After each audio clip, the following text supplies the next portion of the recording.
সবজি গ্রাম হিসেবেই পরিচিত বেলকুচির সগুনা। বিস্তীর্ণ চরের মাঠ জুড়ে সবুজের সমারোহ, লাউ, টমেটো, আলু, কপি, বেগুন।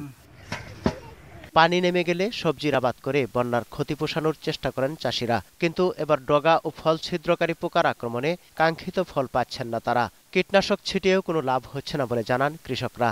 তাছাড়া অনুন্নত যোগাযোগ ব্যবস্থার কারণেও পান না ফসলের সঠিক মূল্য।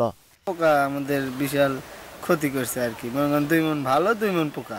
পোকা যদি এভাবে না ধরতো তাহলে আরো ফলনটা বাম্পার হতো আর কি। অনেক ট্রিটমেন্ট করছে, অনেক ওষুধ আমরা ব্যবহার করছি, কিন্তু কোনোতেই কোনো কিছু হচ্ছে না। সমস্যাই আনে যে বেচা কেনার কষ্ট, মানে রাস্তাঘাট নাই, ফাঁকে থেকে ব্যাপারী আসতে পারে না।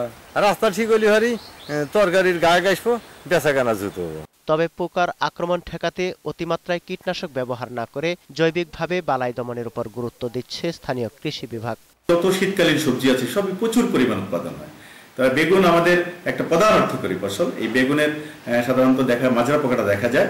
এই মাজরা পোকার জন্য আমাদের উপসহকারী কৃষি কর্মকর্তারা যারা মাঠ পর্যায়ে রয়েছে তারা প্রতিনিয়ত কৃষকদেরকে পরামর্শ দিয়ে আসতেছে।